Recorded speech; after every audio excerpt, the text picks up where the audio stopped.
And that's my guy getting thrown off a cliff, likely to his death.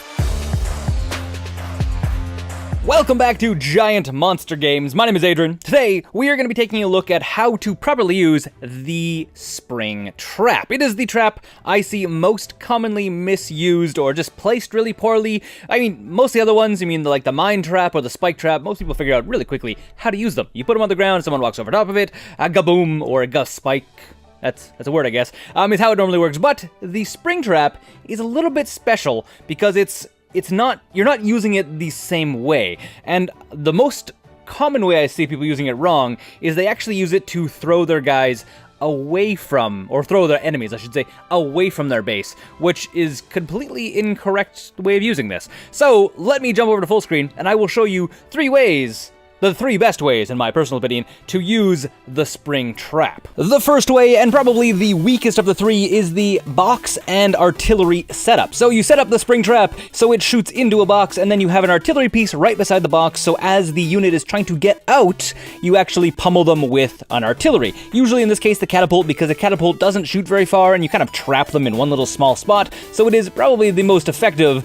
You can also throw in other traps inside the box if you are later in the game. A spike trap is a perfect example. The second setup, and probably the most funny, is to set up a spring trap immediately in front of a building that is as close to the cliff edge as you can possibly get. So when your guys eventually walk up to it, it triggers them and then flings that guy off the cliff to their inevitable doom.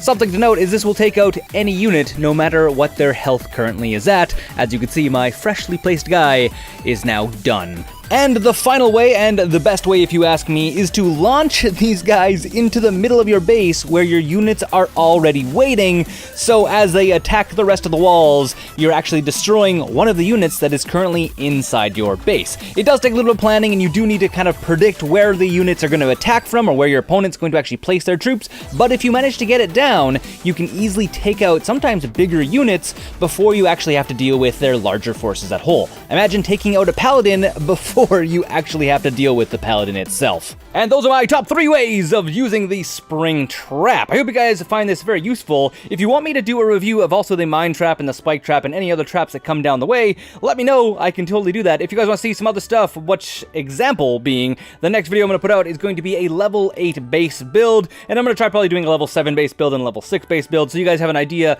on how I went about building my base, which I've had really good success with. I'm about 50-50 on my win-loss rate here. I'll even show you guys my win-loss rate here, because I think it's pretty solid. I mean, not doing amazing, but not doing bad either. So, victory, defeat, defeat, victory, defeat, defeat, defeat. I had a bunch of defeats because I upgraded a whole bunch of buildings. Then it was victory, defeat, victory, victory, defeat, victory, defeat, defeat, defeat. So, not bad, not amazing, but not bad. But I would show you guys how you can go about actually tuning your base to make it so it is more effective against other people. Anyways, that's gonna be the next video. Until next time though, my name's Adrian, this is Giant Monster Games, thanks for watching, and don't forget to game like a giant monster.